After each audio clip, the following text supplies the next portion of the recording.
ma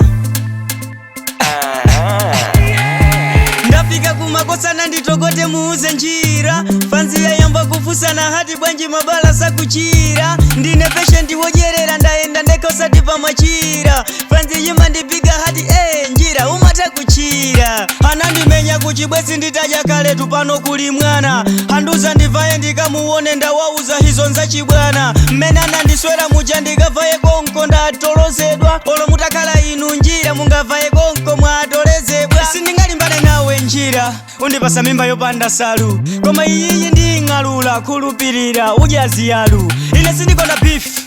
chifukwa ndimakonda peace ndikangogwesa track mafana ose uko lambalamba ine track yanga sima pamozi mazungulira lambalamba ine ndifana wasoba koma ndinachuka ni mabaa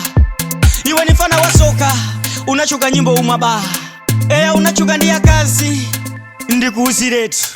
ine ndifana wakumulanjetu